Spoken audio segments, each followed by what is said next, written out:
Good morning, good afternoon, good evening, ladies and gentlemen joining us from all over the world. My name is Victoria Papp, Smart City Consultant from the ITU, and I will be your MC for today's session. It is with great pleasure that I welcome you all to the webinar series on digital transformation for cities and communities. Today's episode is titled Decade of Healthy Aging, Role of Digital Technologies. This webinar will examine how digital technologies can offer scalable means for equipping patients with self-management techniques, offer feedback and support to improve patient confidence and independence among the elderly. ITU is pleased to organize this webinar together with the Pan American Health Organization, PAHO. Before we dive into our discussion, please take note of how the session will be run. All questions from the audience will be taken during the Q&A session after the presentation. Participants can submit their questions by typing in the Q&A window. The Q&A icon can be seen at the bottom of your screen.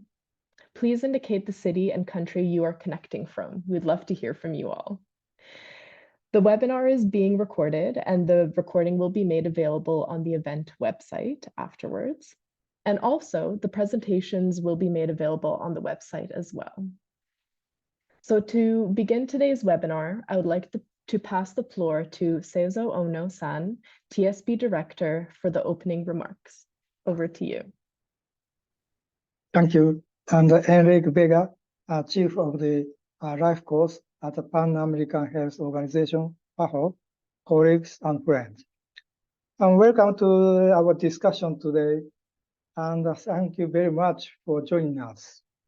Let me also thank PAHO for the productive collaboration that we have built together. Earlier this year, ITU and PAHO published a report on healthy aging in Americas, and I have no doubt that our collaboration in this area will continue growing in strength. Our work to promote healthy aging highlights that beyond connectivity, we must ensure that digital service speaks meaningfully to our needs and are user-friendly for everyone.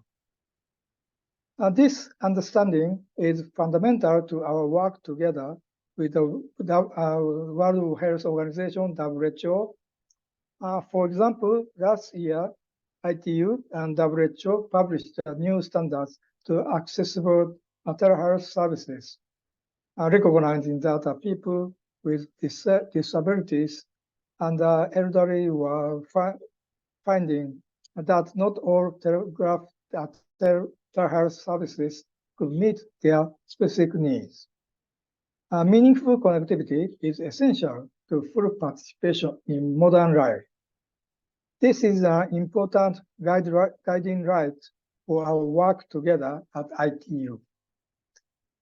Our standards for medical-grade digital health devices, such as connected blood pressure cuffs, glucose monitors, weight scale, and a wide range of the activity trackers, are helping to prevent and manage chronic conditions such as diabetes,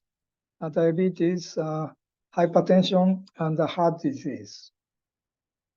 Our standards for accessibility are helping elderly to cope with waning eyesight and hearing, and stay connected with friends and family as movement becomes more difficult.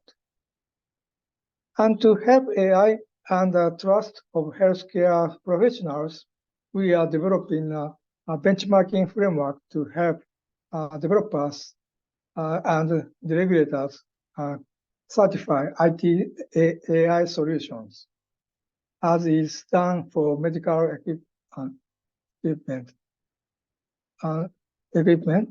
And this global initiative on AI for health is supported by ITU, WHO, and the World Intellectual Property Organization, WIPO. Of course, our health and happiness rely on much more than just access to healthcare. We must ensure that digital technologies help us to feel more connected, not more distant. And this is especially important for healthy aging. Our discussion today will look at how we could best work together to achieve this. Allow me also to take this opportunity to welcome your participation in ITU work. As we innovate in the interest of healthy aging, we must ensure that this innovation benefits everyone around the world. The inclusive ITU standardization platform can help us to achieve that.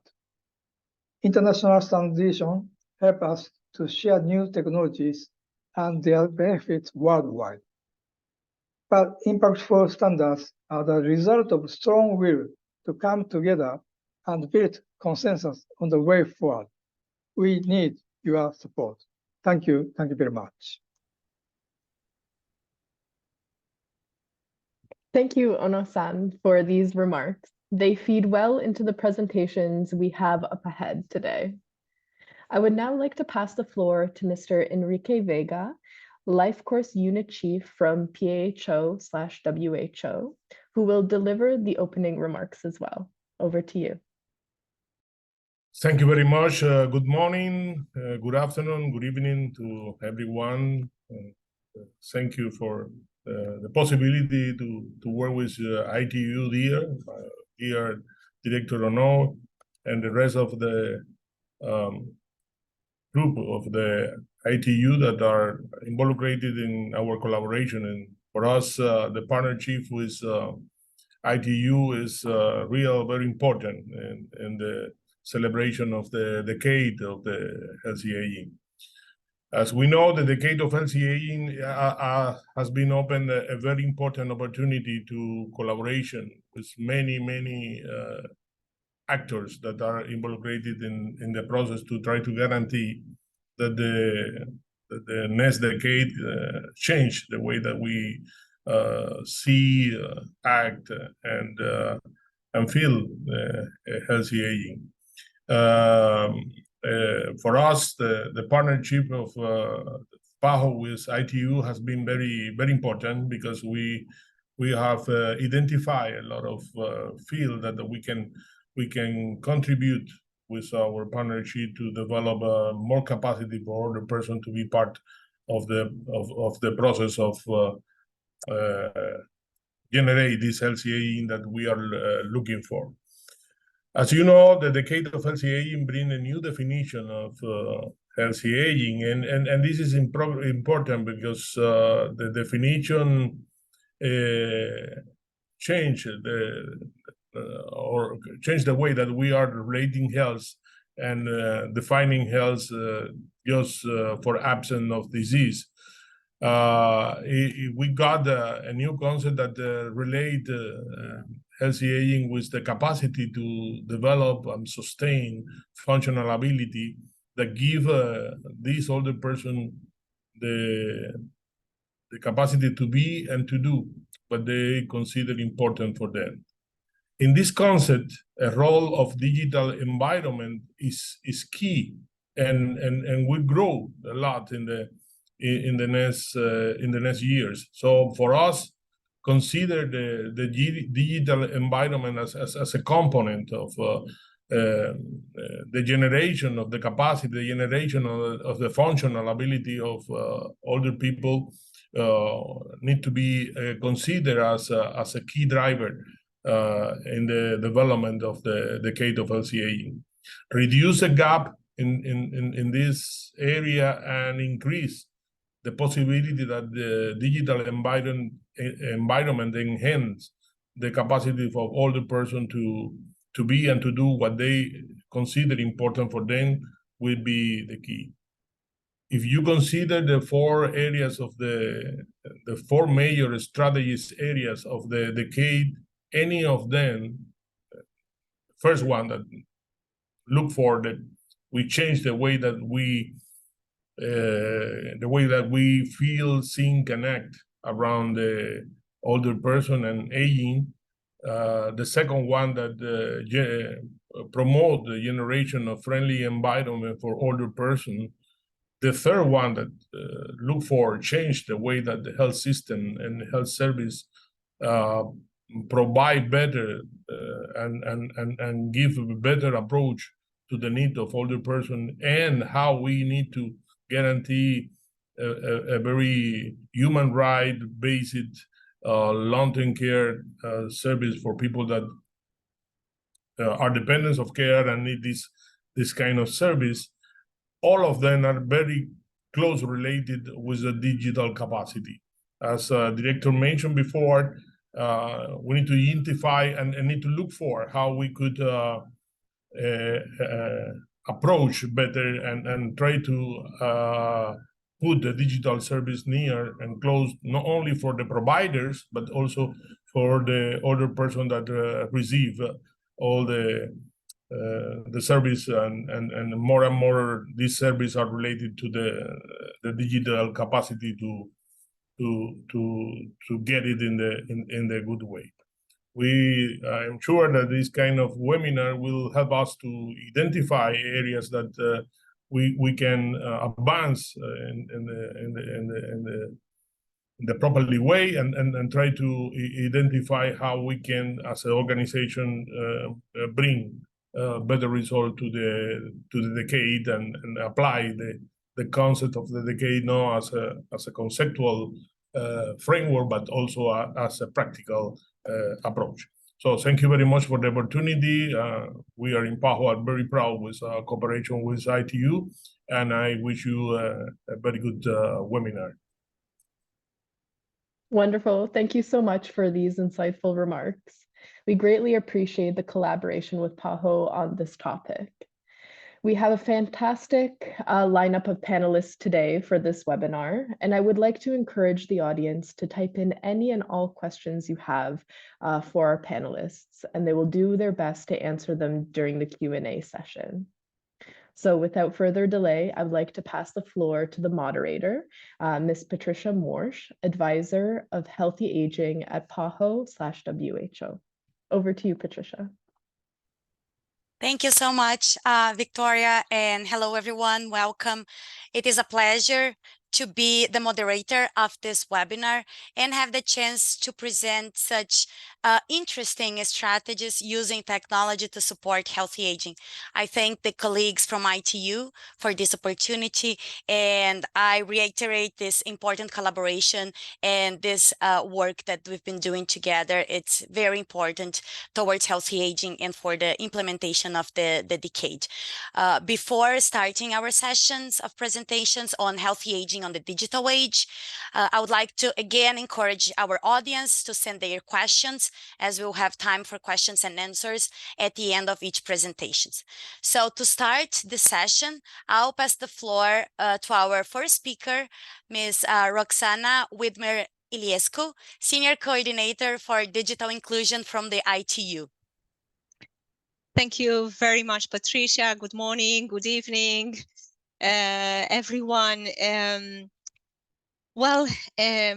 I think we are all here sharing the same goals to make present and future generation active participants in this digital society and to have all a healthy and happy aging. To wrap up and to frame a little bit everything that IT is doing here to support the decade on healthy aging and how much we truly want to ensure that age is not a barrier in the access and use of communication. I would like my colleague just to put a very, very short video that perhaps can give the audience and the participants a glance about what we are doing here in the ITU. So colleagues, if you can run the video, thank you so much.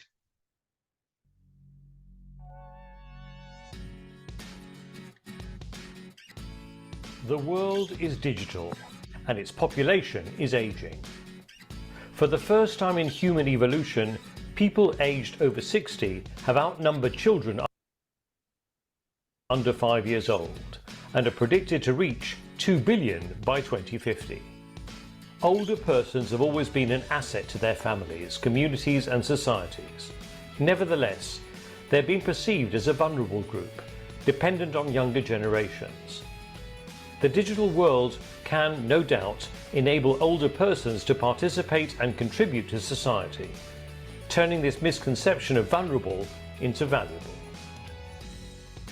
In an interconnected world, information and communication technologies, or ICTs, can empower and contribute to healthy, independent and fulfilled lives of present and future older adults. ICTs, if provided in accessible and user-friendly formats and platforms, can be valuable enablers for older adults, helping them to overcome more easily age-related limitations, including hearing, dexterity and visual impairment. For example, accessible smart televisions, allowing users with hearing aids to enjoy all types of entertainment content with their families. Use of virtual assistant technology to obtain all types of information and access online services. Use of zooming features to increase the font size to facilitate reading. The digital context reduces distances and avoids isolation and loneliness. It also facilitates active participation in all aspects of today's society. Therefore, by building accessible and inclusive digital environments, all users can adapt technology to their specific abilities and needs. For instance, they can buy products more easily, using the e-commerce process, manage their finances and payments through e-banking, continue lifelong learning thanks to opportunities offered by e-learning platforms, contribute to society, including sharing their experiences and enhancing constructive dialogue between generations. Moreover, in 2020, the Global Coalition on Aging estimated the global market value of older adults, the so-called silver economy, at $17 trillion and growing. There is a huge business opportunity for this untapped market. To help member states create accessible and age-friendly ICT environments, the International Telecommunication Union, ITU, has developed the report Aging in a Digital World from Vulnerable to Valuable. The report not only raises awareness of the trends and good practices, but also provides concrete guidelines to ensure healthy, happy, and valuable aging, and empower older persons as active participants in their digital communities and societies. For more information on ITU's work and resources on digital inclusion, please visit www.itu.int.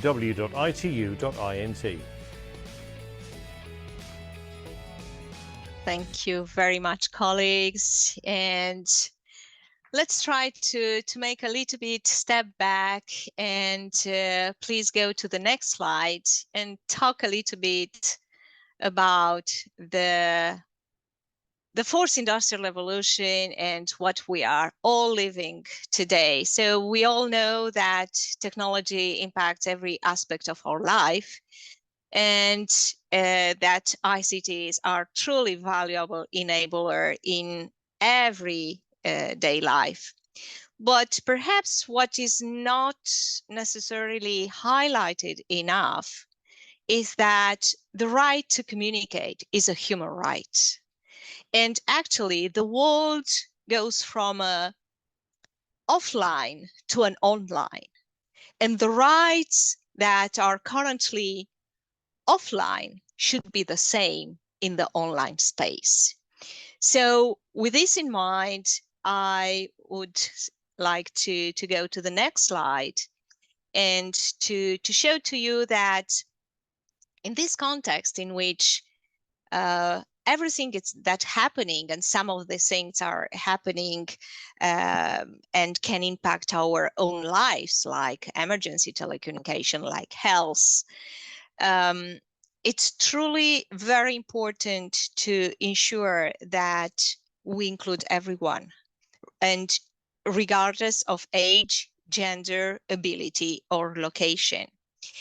And when we are talking about the mega trends and, of course, the rise of technology and ICTs, as I'm presenting here, we see that these also impact sectors which are critical to continue our independent living and participation in the society, like the education, like the labor market, like the health sector, or e-government. And as stated by the director of the Standardization Bureau, only if digital services and applications are digitally accessible, everyone can benefit equally and equitably from these services. So the way in which the technology is truly important to ensure, as the colleague from WHO just mentioned, that we have the ability to be and to do. Well, I also invite you to take a look. I'm sure that most of you knows this impressive map, but another global mega trend, it's exactly global population, which is aging. And I invite you, each and everyone, to identify your home country and to see how it will look like in the next 30 to 40 years. So what is impressive to see is that everywhere in the world, this will have an important impact. And once again, the ability to use the technology is actually given by the accessibility of the technology. Next slide, please. What truly it's important to know that policy and stakeholders should collaborate to address these digital needs, to ensure that the whole system, socioeconomic system, will not have, let's say, consequences that we cannot, let's say, manageable consequences when 1 in 3 or 1 in 4 will be age 60 and above. And therefore, the active participation, in particular in this world which is now digital, it's so important. And the importance of this seminar, once again, I commend the colleagues who organize it, because it's truly the essence and one of the topics that we have to address it very closely to ensure that the needs of persons with disabilities in accessing and using the technology are properly addressed. Next slide, please. Well, we discussed a little bit the technology, the accessibility of the technology, and how the ICT actually enable and empower older person. Well, I think age-related limitations are actually a sort of disability that are currently addressed by assistive technology and accessible technology. The accessible technology we'll discuss a little bit later are the technology with embedded accessibility feature as presented in the video. Text-to-speech, speech-to-text, Zoom, and all these features that some of us are already using it in our daily life. So we also, I put here some example of digital accessible technologies which can be used, and this is not necessarily that we use it because of our age, but also because of the context of use. From time to time, we are in an environment which is noisy, so we are obliged to send text, or we are in movement, so we are obliged to send voice messages. Well, some of these facilities also can very much help older person to ensure that they are part of the society and actually use properly the technology. Next slide, please. Metaverse and artificial intelligence. Well, I do believe that this is a huge hope for the future, for our future.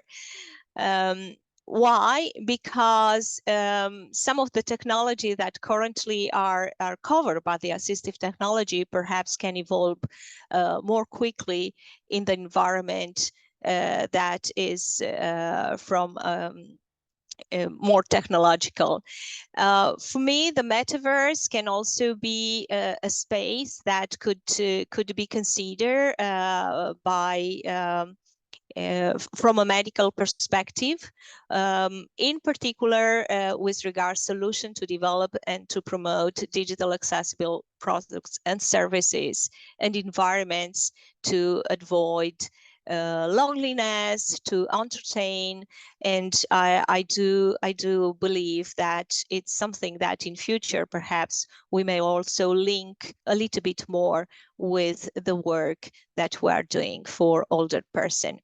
Next slide, please. With regard to artificial intelligence, as I've told you, for me, it accelerates or can be truly accelerated ICT digital accessibility, and in particular, the assistive technology. Of course, our colleague can here in TSB can speak a little bit more about this. But from the research we're doing already in some countries, the robots have been already used as assistance in health for supporting the older person for health issues, or to help them in some particular task, and even for entertainment. And this can be truly, let's say, an avenue for future possibility also to look at when we are talking about this topic. Next slide, please.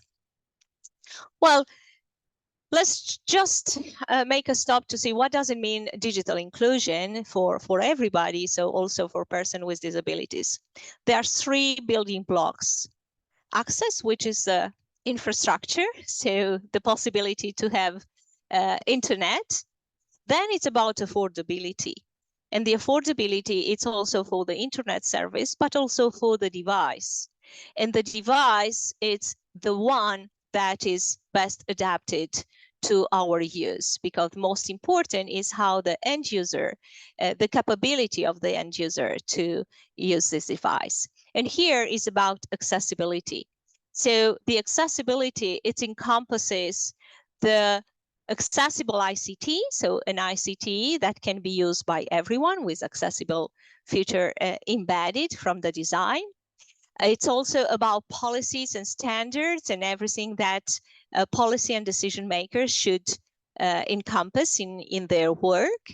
And then one thing that I truly am very passionate about, the digital skill and appropriation.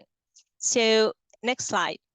The appropriation and the digital skills are 2 different things. So it's something that I would like to develop a little bit more later if possible. Just a glance, who will need accessible ICTs? So I think 2/3 of the global population will need accessible ICTs, because we have here with us the colleagues from WHO. I remind that we also have over 1 billion youth in risk of hearing loss. So we also have this initiative with the colleagues. So this is also the future. So we, from the design, the call for industry and manufacturer are to develop only digital accessible equipment and technology, and of course, by extension, products and services. Next slide, please.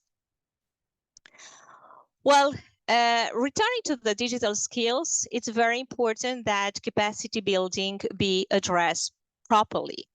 And digital literacy and skills training should be available to older person, because access to technology alone is not enough. Older person should have and should receive the necessary skills to use technology effectively and safely.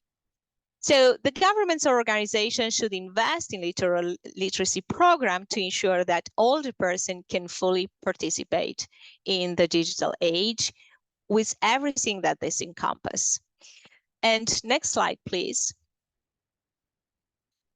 We also saw from this WHO report which are the difficulties encountered by older person in the digital world, and we saw, and it was very interesting to see the impact that the digital can have in isolation, in entertainment, and everything that affect the daily life of a normal person, regardless of age, but in particular for this aging population, it's even more important. Next slide, please. Well, to conclude, I would say that we all know the facts and figures, and I think there is no doubt that it's very timely to address this topic very strongly and very seriously. But perhaps the solution for inclusion of older person in the digital world, I just want to remind that for most of us, our parents, our grandparents always have been a valuable, always bring a value in our families, in our communities. And suddenly we are fighting with how to adapt, how to include these people. I think that it's very important to find ways like intergenerational support, to find ways like from governmental support, to see which would be the right legislation, policies, and strategy to adapt and to include all the population in this new digital system. Next slide, please. So we do have, and I cannot reiterate more the importance that the technology should be designed and developed in digital accessible format. And here also in ITUD, the development sector of the ITU, we also develop about 70 resources, trainings, thematic reports on digital accessibility, on how governments and policymakers can approach technology to include everyone, regardless of age, gender, or ability. And I invite you to use it. They are all free of charge in multiple languages. So with this in mind, I can only say that age is a privilege, and aging in the digital world, it's an advantage. Let's try to take the advantage of this digital world and make our present and future generation of older people happy with a happy and healthy aging. Thank you for your attention. Thank you so much, Roxana, for this presentation and to address everything that ITU has been working on. I think you brought the perspective of like different areas that technology can support healthy aging, considering age-related limitations that are related to the aging process, many times related to disease, but more importantly, on opportunities that older adults have through technology to maintain their independence, and even for older adults that don't have any limitations, don't have any diseases, but how can they be connected, how they can continue to grow, learn, and take advantage of these extra years that we are having right now, the opportunity to experience. So thank you very much. I think we can later on discuss a little bit more on the artificial intelligence and all the ageism related to it, and of course to the development of technologies, but I will leave the questions for the end, and thank you very much. Thank you, Patricia. And right now, I would like to invite our second speaker of the session, Pier Paolo Palumbo, bioengineering from the University of Bologna in Italy. Hello, good time of the day. Now I'm going to share my screen so I can show you a couple of slides.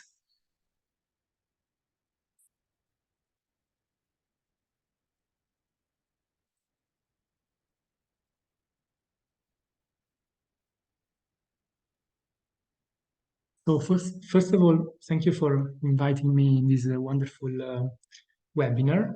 And my name is Pier Paolo Palumbo. I'm from the University of Bologna. Bologna is in Italy, which is one of the countries in the world with the oldest population. And I work in a laboratory which is called the Personal Health System Lab, and we've been working on digital technologies for aging for quite long. And I've also been involved in the topic group Falls in the Elderly of the ITU and WHO focus group Artificial Intelligence for Health. I'm happy to share something of the work we have done with this focus group. And I've entitled this presentation Benchmarking Prediction Tools for Falls in Older Adults. So the topic here is about falls in older adults and how we can predict these events using digital tools, and how we can benchmark these tools. So, I will give a brief introduction about falls and fall prevention, and how to predict and prevent these falls, and what the ITU and WHO focus group AI, Artificial Intelligence for Health, has been doing for for tools based on artificial intelligence for health, and how within this framework of this focus group we have been focused on faults and for prediction. So first of all, faults are quite common among older individuals because around 1/3 older individuals fall at least once every year. And faults are multifactorial because they may occur because of a combination of multiple risk factors, either intrinsic risk factors or environmental risk factors. And faults are also burdensome. You can see here a picture from the Global Burden of Disease study.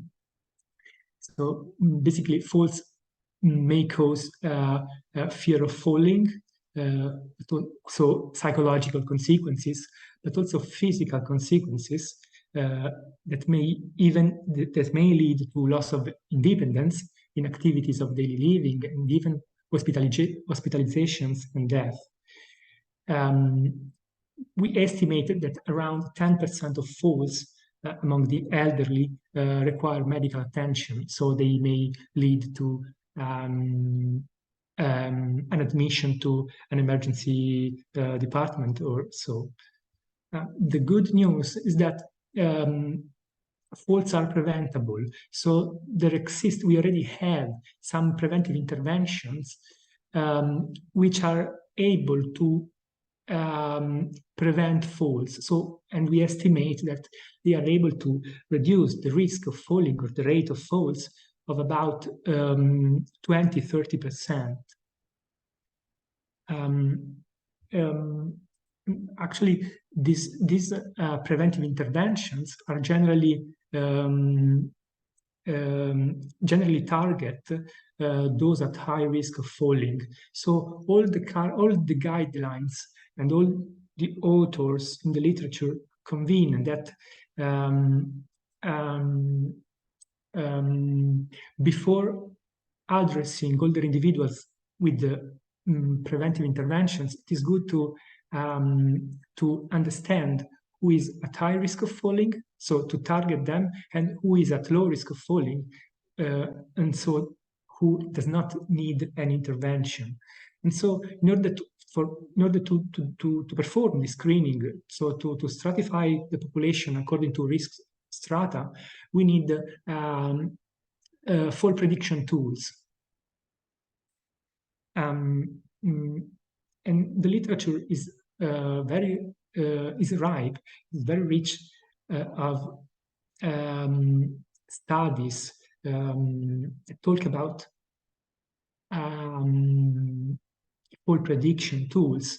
So the first were published in the 80s of the last century, and they were often or sometimes based on subjective evaluations, and they made no use of statistics or artificial intelligence or even the notion of probability.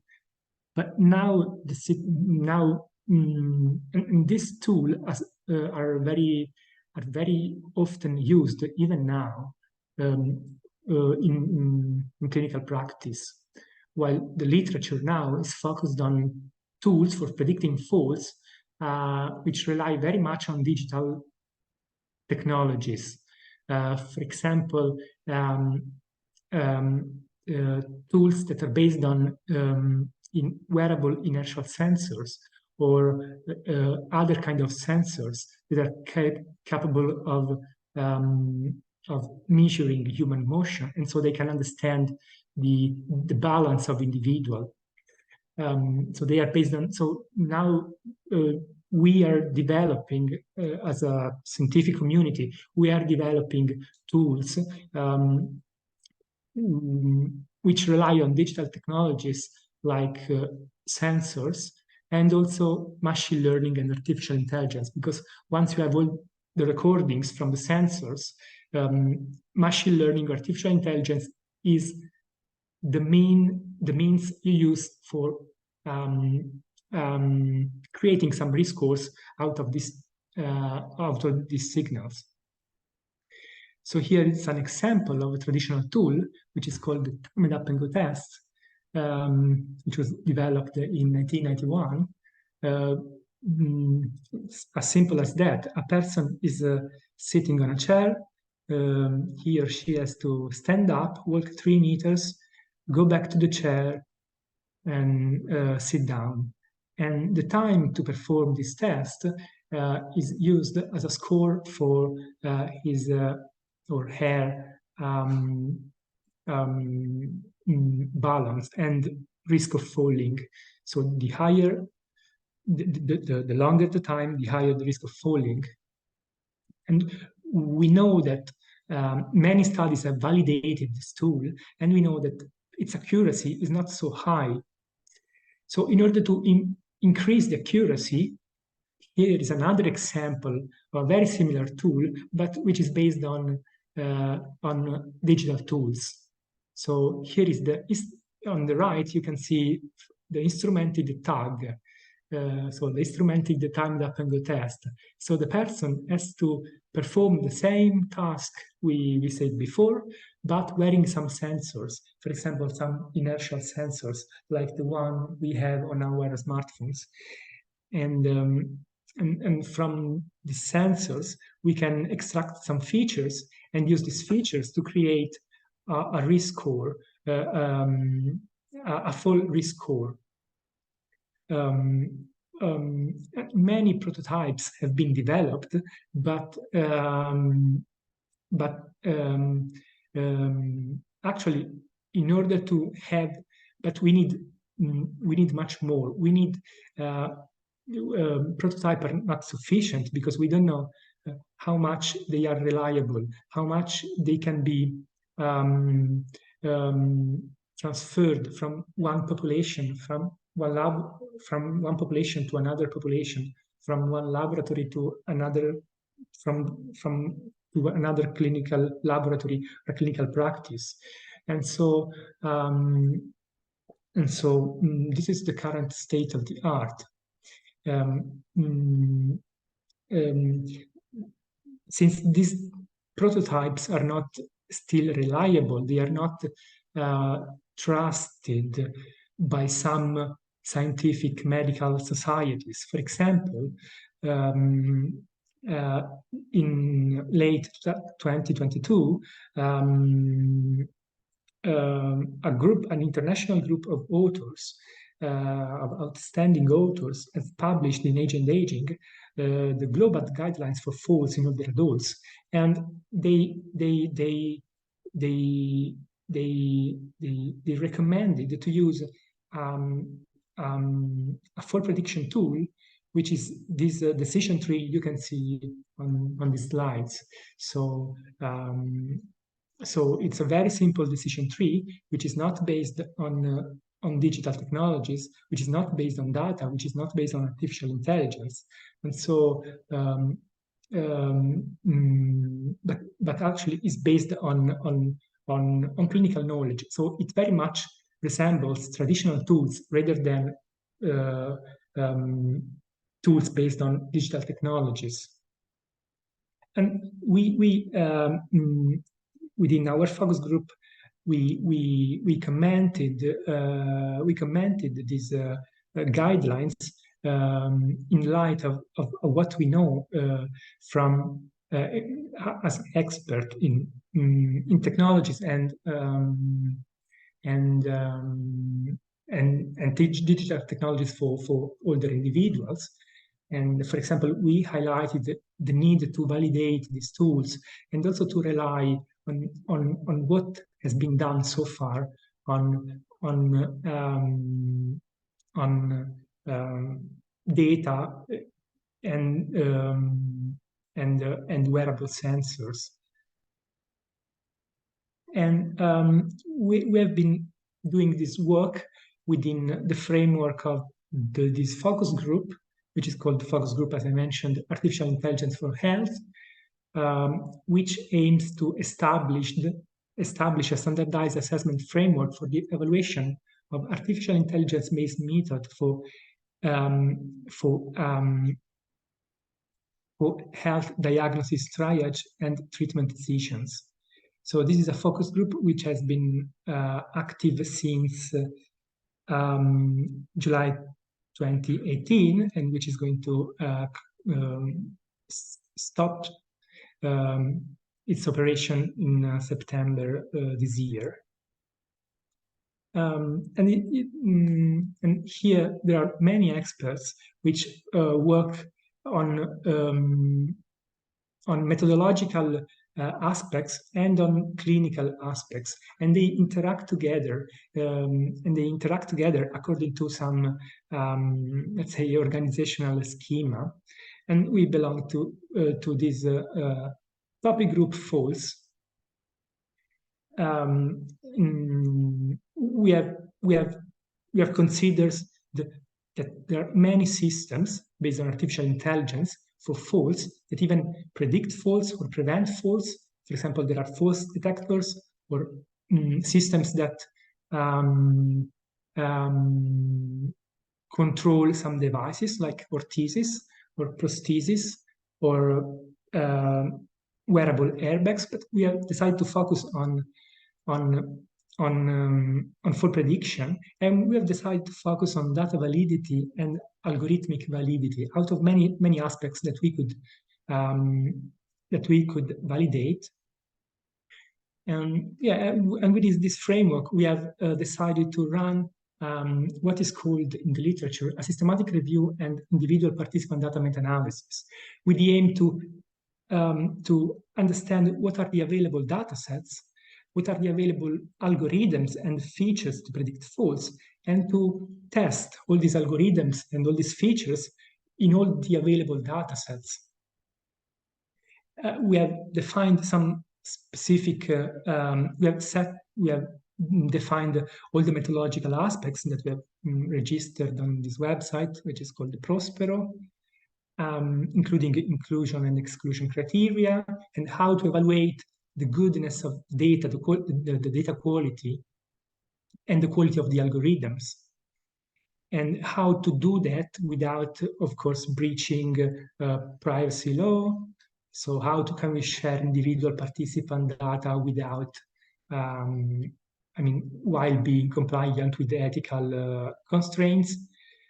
And so far we have identified around 30 data sets, and now we are going to invite all these authors to join us and to share the data set and to share also the algorithms and to benchmark these algorithms according to the methods defined by the focus group.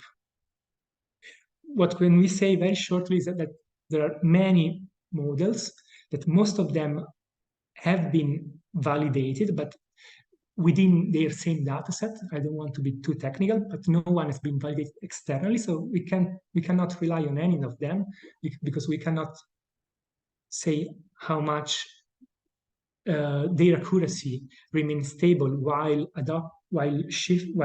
transferring them to other data, and we don't know how much what is their clinical or their organizational impact. But within this work, we at least will reach external validation, which is very much required for getting trust from medical scientific societies, and so from clinicians. I would like to thank all the ITU, the WHO, and all the people from the focus group, and all the people that have worked more specifically on the topic group faults. So José Luis Albite Sanabria, Barry Green, Kilias McManus, Luca Palmerini, Ines Sousa, Kim Van Schuten, Eva Weiken, Marcus Wenzel, Eugenio Zuccarelli, and others. And for sure, thank you all for your attention. Thank you very much, Pier Paolo, for your presentation. And I think it's very important bringing up the topic of fall prevention, which is such an important affection or problem that face older people, and it's very much related to care dependence. And when we think about healthy aging, it's very important to consider all these issues that are related with the dependence of care and how to prevent it. And of course, through the technology, as the example that you gave on fall prevention, can help to find ways to prevent these problems and to act in a timely manner to promote independence for as long as possible. I am sure, and from your presentation, we could see that there is a lot of research still needed to advance more on these areas and to have more technologies that can support the clinical practice and of course bring these opportunities to use this type of technology and to have access to this type of technology for all. So thank you very much. I'll leave questions for the end as well. And right now I will pass the floor for our last speaker, Praveen Pai, professional in geriatrics medicine, gerontology, and public health. Thank you. Can I have my camera on? Colleagues from ITU, can you support like the camera on? Anyway, good. Yeah, it's okay. Good evening, everyone. Warm greeting from Magix. That's my NGO from India. I'm a medical doctor, basically a geriatrician and a public health specialist. Just let me check if I can switch on my, yeah, there it is. Thank you. So I'm a geriatrician and a public health specialist too. And I've been working in the grassroots with my NGO and collaborating with government for 2 decades now. I've been involved in telemedicine, digital literacy for older people, and also developing systems for emergency alert and response systems. So thank you, ITU, PAHO, WHO, and all those who are involved for inviting me to this webinar. Today, I'll be exploring this fantastic topic of technology and healthy aging in developing countries, because I come from a developing country, India. Well, we have heard a lot about various technologies, the opportunities, ICTs, e-governance, healthcare, e-commerce, and it's available for older persons. I'm not going to touch on all those things. As the first speaker also spoke about a robot who assists older person. And we, in fact, had a blockbuster movie in Kerala where a robot was a key theme while son was working abroad and father is alone at home. So all this technology introduction has already been in the country and in the state. But as we dwell more into this subject, I would like to emphasize the crucial role of anthropology, human behavior, and the IoT design in shaping the landscape of technology for elders in these regions, especially where people are more naive in technology. Well, our aim is to understand the crucial nuances and design consideration and potential risk, especially in countries like in this area that intersect the context of elders, elder care, and technology adoption. So again, this is a decade of healthy aging, and digital technology has a huge role to play. And COVID-19 made a quick change, as we all know, and has made more elders attracted to technology, especially with the availability of internet in India and in Kerala too. And I come from the South Indian state, where we are connected also to the WHO age-friendly cities and communities. And our city is committed to the cause, and we are working towards it. As we talk more on healthy aging, technology is important. However, there is a huge gap in this part of the world, as the acceptance and use of technology has not been in the same pace as the technology is growing currently. As we stay in such an era where everything is AI driven. So there are many things that keep elders away from all this technology, at least in our part of the world. First one is a lack of familiarity. Those people who are currently running 60, 70 or more than 70, they have not seen this technology and the logic behind this technology. How much of a intuitive all these systems are, they are not used to it. Because most of them who are into technology are used to steps and procedures rather than intuitive, like on the go. So that is one thing, make it more unfamiliar, and sometimes it is potentially intimidating too.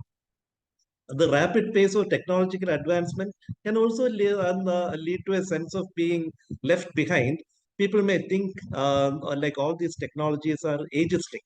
They don't consider us. This is one thing. Digital literacy is another big area where many older adults lack basic digital skills, such as using computers, smartphone, or just navigating through the internet. This can lead to again a feeling of frustration and inadequacy, and they may not try it again too. And we are in an age of artificial intelligence.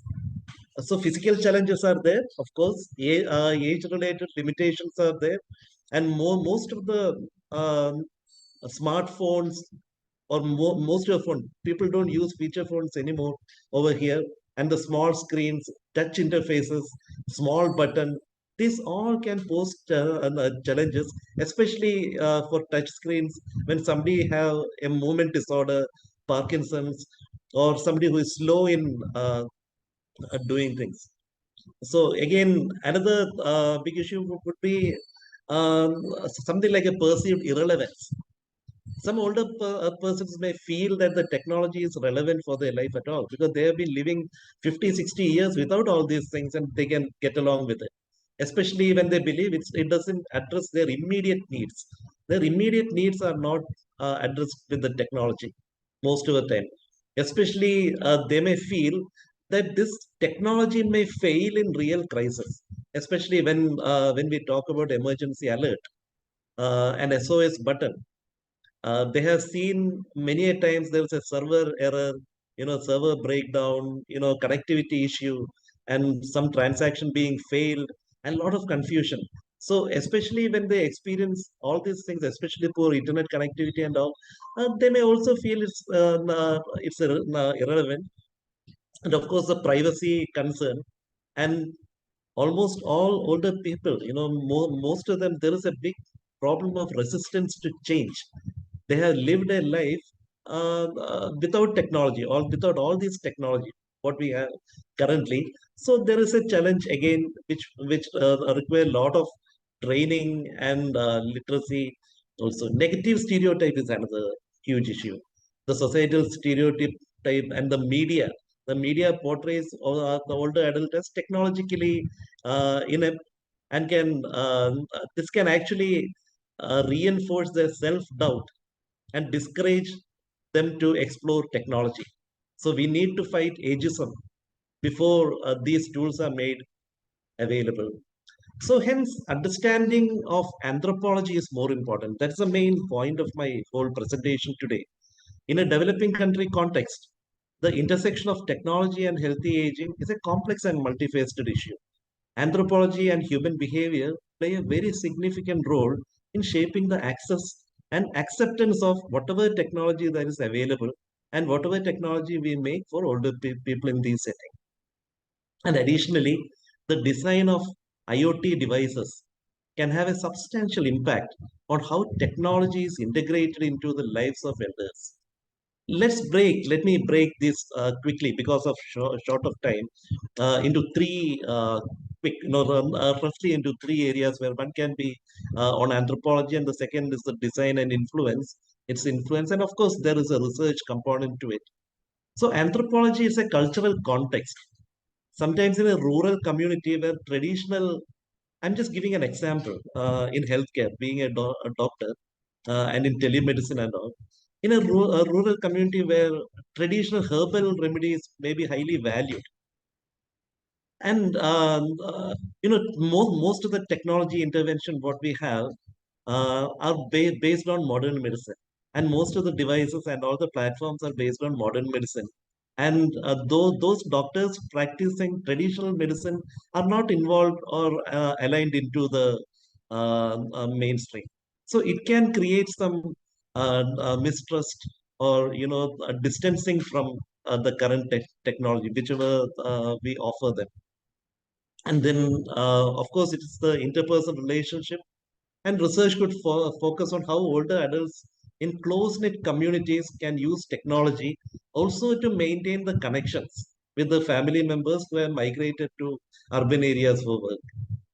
And training and education and investigation could look into the most effective method of teaching basic digital literacy. Because when we go in for digital literacy classes, people just want to know how to make a bank transaction or how to book a ticket or how to pay their electricity bills. But that's not enough. That's basic digital literacy is very much essential.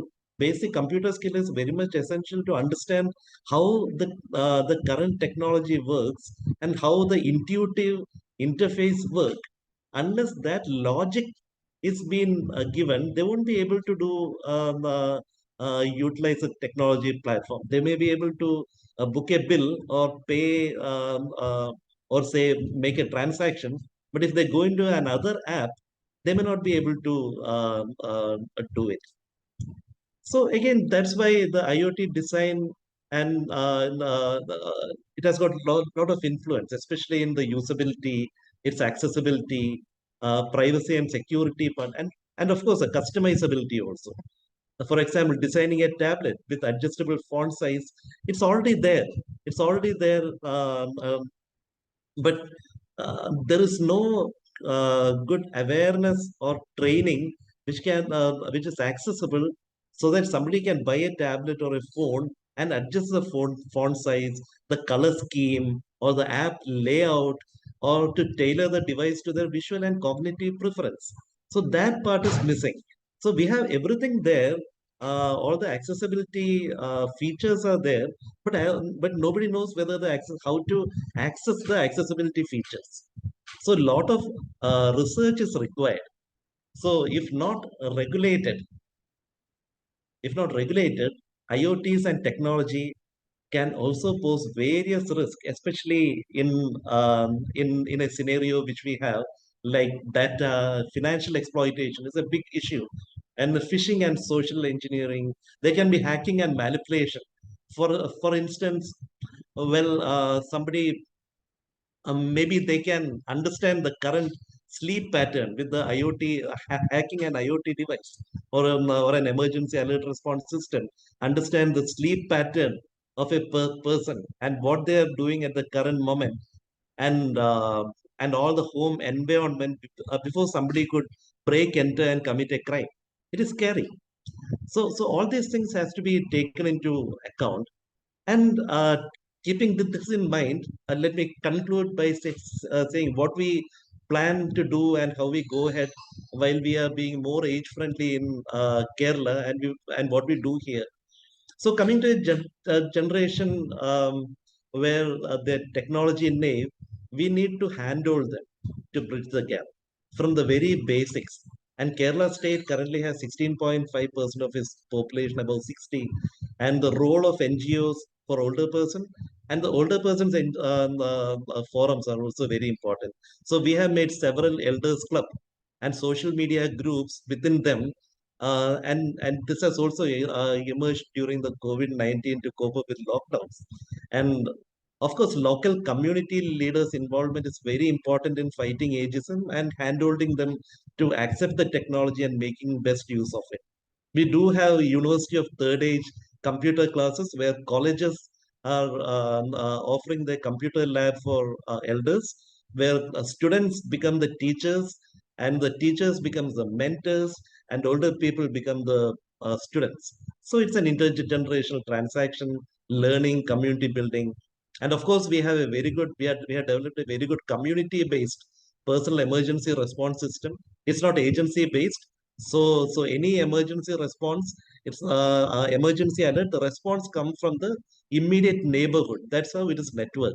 It's a new system which we have developed in Kerala, which is under implementation. And we do have a very good partnership with the police department, the cyber security, because as I earlier said, it's a huge issue. And of course, we do provide authentic information material online with government partnership. And of course, we are into developing AI-based chatbots, especially for mental health, dementia assistance for caregivers, and providing general information through online media. And the most important before I conclude is the research. Developers in this part are not connected to the grassroots realities, also because of the availability. And of course, most of the technology is being used by, say, 5 to 10% of elders, but they are already using it. We are not able to connect or handhold those who are new to technology to get used to it. And most of the device and the technology is focused to different strata who are already connected. So age friendliness evaluation of available technology, that's what we are doing now. We are planning a collab. It's a focus group discussion research panel going on where we are trying to evaluate all the technology that is available currently in our society, including say a social media platform and all, and see what best can be done. And a collaborative multi-center research will also be good because we also need collaboration. We also need to understand good practices and learning from other part of the world. So I request also to the platform here to understand how we can go ahead to. Saying this, let me thank PAHO, WHO, and the ITU, the whole team here, and all those who are involved here for the patient listening. And I'm ready to answer to queries or the discussion. Thanks a lot. Thank you very much, Praveen, for your great presentation. I could think about a lot of the decade of healthy aging listening to you and how important the strategies that you bring and how they respond to the decade, not only the areas of action, but also to the enablers of the decade of healthy aging, which are the facilitators to be able to work towards the goals or the implementation of the areas of actions. And they are research and innovation. They are bringing people together, creating leadership to be working on the areas of healthy aging. And these examples that you gave, especially concerning the COVID pandemic, they are very important, and they highlight the importance of this work to achieve the goals of the decade of healthy aging, and of course achieve the goal that we all have here, that is healthy and happy lives, as Roxana mentioned in the beginning of her presentation.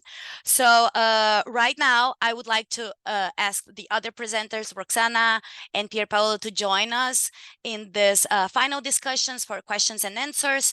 And I would like to start answering one of the questions that we have in the questions and answer sections, which is, do you think it's possible that for some older adults, the challenge to learn to use technology and the fear that technology will fail to work when most needed can be stressful? And this is, I totally agree with this statement.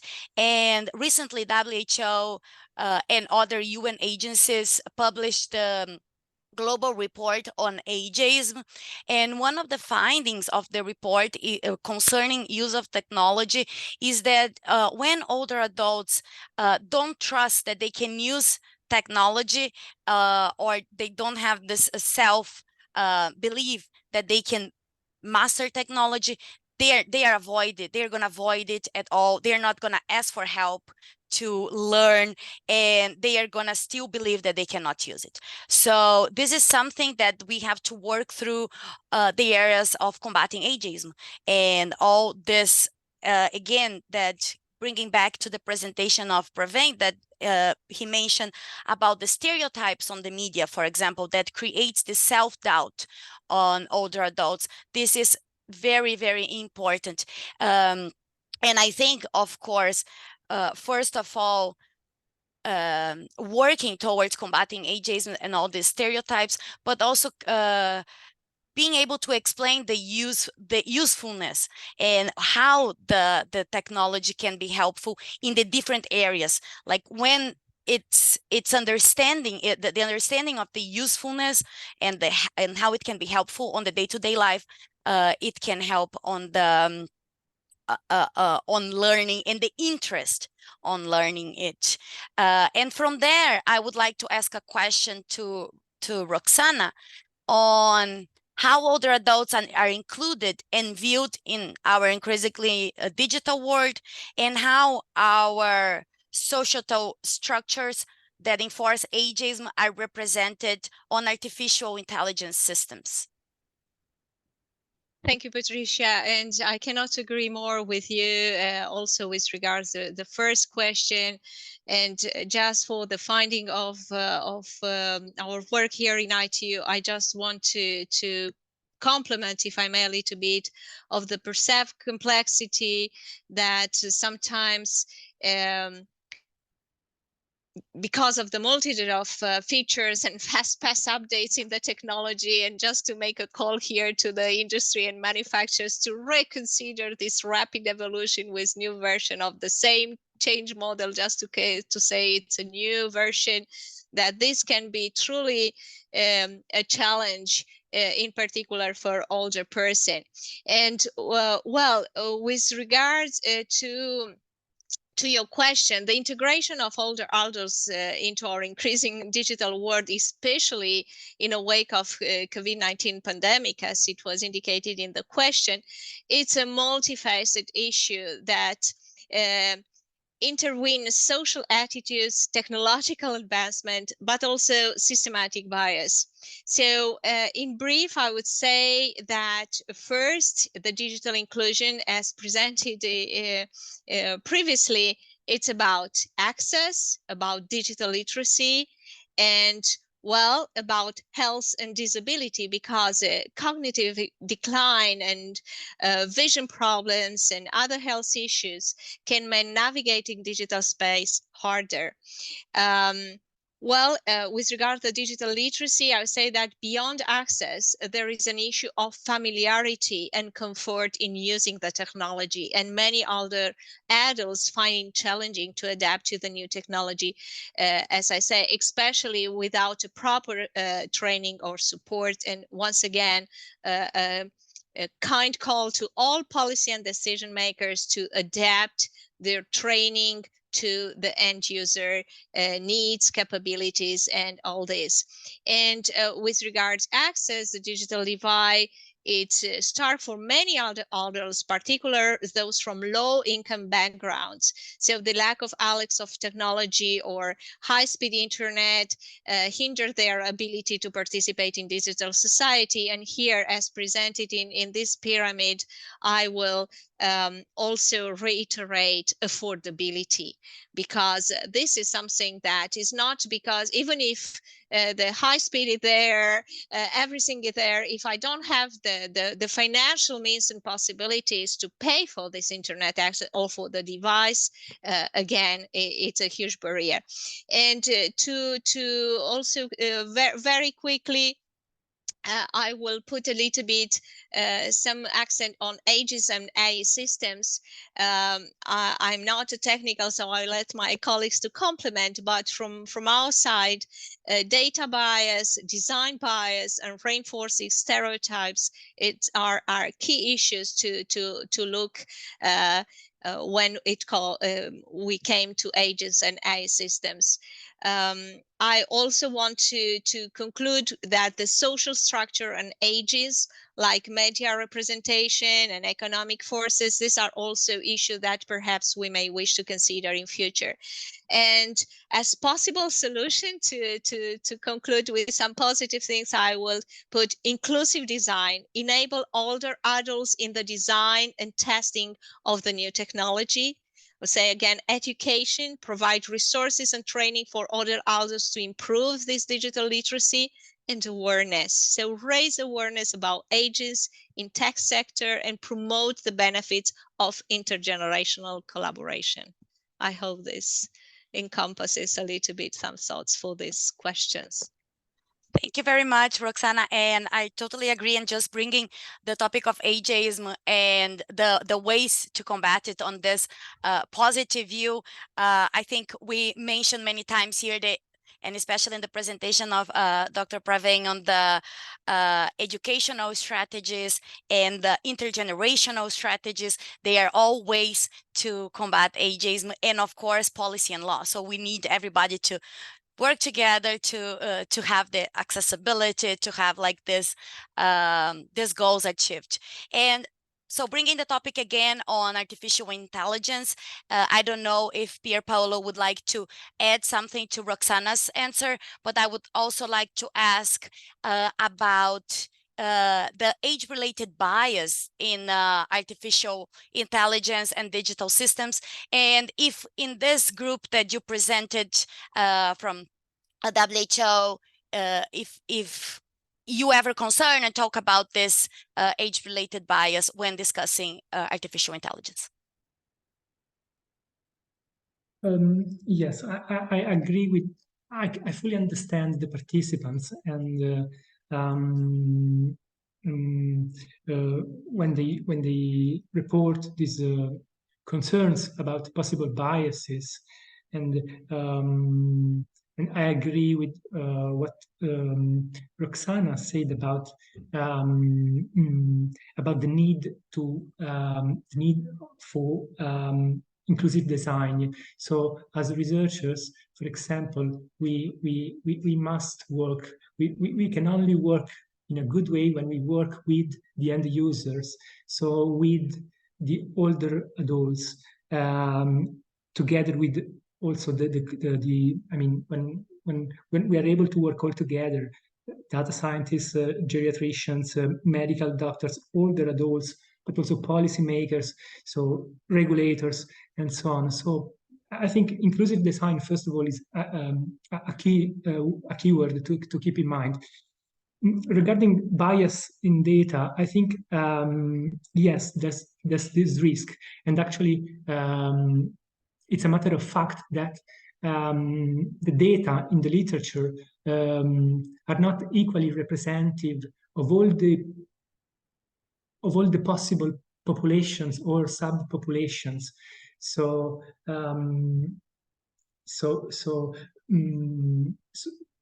there are many tools, methodological tools that the scientific literature is developing. Also, the focus group has been working on methods to detect bias in data, to understand, yes, if there are possible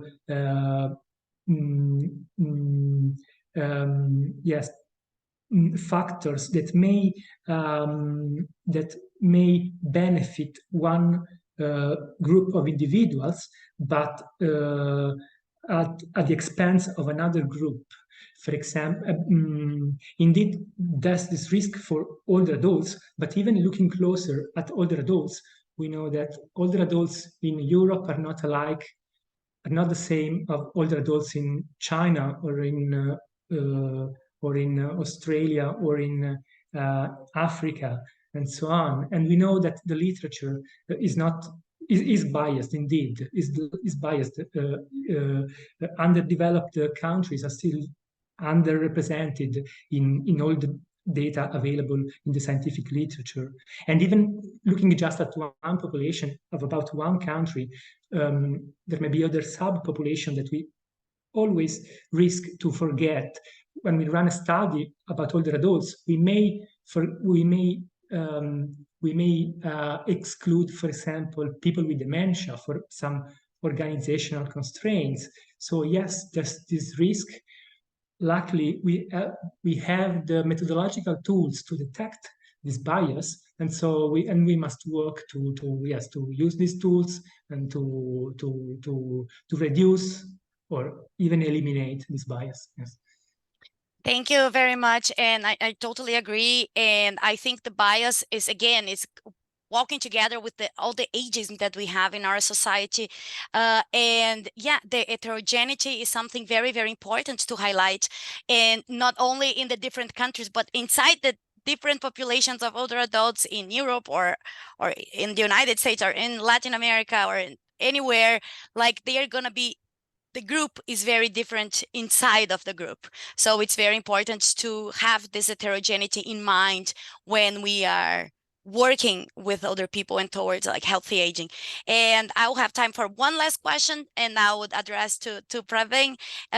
And I would like to know, concerning all this discussion on the heterogeneity, and you also mentioned that very strongly on your presentation, if you're on your research, you are considering that, and how you are trying to engage more or include more older adults in the design of technologies or the user technology. If you have any experience to share with us about that on the inclusion of older people.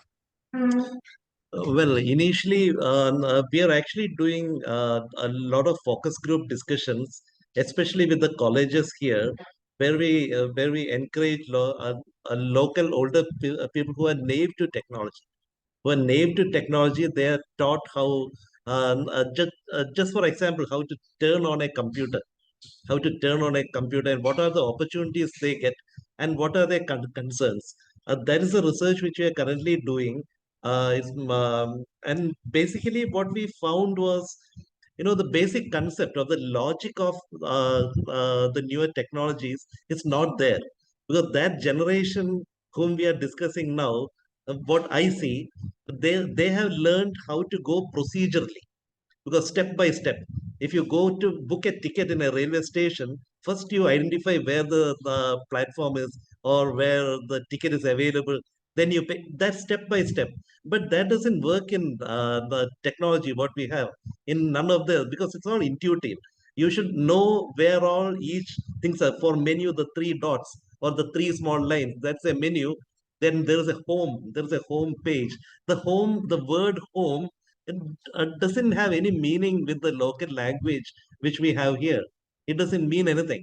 And the window or whatever. So all these terminologies have to be translated and make them understand what the concept is. And go to home. It's easy to say. A small child will understand.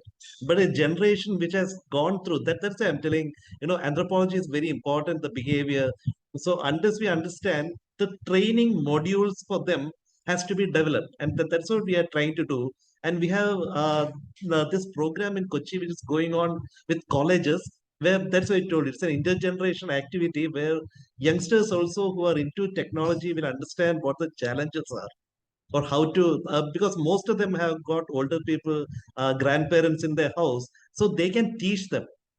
It's not easy to teach technology to older people. So that's what the research currently going on. How we also talk about WhatsApp or the Facebook or whatever available now, the smartphone, and then talk about the accessibility features, give them new dashboard, and see all those things happen. So that's where we are. I hope that that's what you asked me for. Yeah. Yeah, thank you. I'm looking forward to read the results of these focal groups. Well, I appreciate the discussion, and thank you very much for the presentations. Thank you for the participation of everybody on the chat, on questions and answers. And to continue the webinar, I would like to pass the floor back to Victoria. Wonderful. Thank you so much. I would like to take this opportunity to thank Patricia and our distinguished panelists for taking the time to share their expertise with us and engage in this exciting discussion, which we believe will be the cornerstone of future standards work on this topic. But before we conclude today, I would like to give the floor to Ms. Christina Buetti, counselor at the ITU, to deliver the closing remarks and wrap up today's session. Over to you, Christina. Thank you so much, Victoria. As we end this insightful webinar, I want to thank our speakers for your thoughtful contribution and comments, our excellent moderator, Patricia. And because of you, we are now all much better informed about the transformational potential of digital technologies to empower a rapidly aging global population. So we also saw firsthand the power of collaboration and how the ITU and PAO are working together to better support older persons We have heard from our speakers that to ensure a positive technology-enabled aging experience for the world's elderly, we need to act now. So according to UN research, population aging is a global phenomenon. Almost every country in the world is experiencing growth in the size and proportion of older persons in their population, and the number of older persons is projected to double to 1.5 billion in 2050. So making up 16% of the world population, or 1 in 6 people. So the need for innovative solution to support healthy aging has never been more pressing. And I think that today's discussion underscored that digital transformation is not a solitary endeavor. It requires concerted efforts of different stakeholders. And here the International Telecommunication Union plays a pivotal role as an open collaborative platform. Working with partners around the world, we are paving the way for international standards that ensure digital technologies serve the needs of all, regardless of age and background. Our partnership with PAO and also with WHO is an important example of this collaboration. By bringing together world-class experts from around the world to work on open, interoperable standards, the ITU is also making a real difference. Today, ITU standards are providing guidance for facilitating health monitoring services and also providing, support in terms of developing policies and strategies which are carried out, assisting countries by the development sector of the ITU. Another recent example is the Global Initiative on AI for Health, led by the ITU, WHO, and WIPO. The global initiative aims to develop technical standards and policy guidance, facilitating knowledge and data sharing, and support evidence-based decision on the introduction of AI solutions for health. So in closing, if you're passionate about the topic of digital transformation and wish to learn more, I encourage you to visit the ITU website to see how you can get more involved.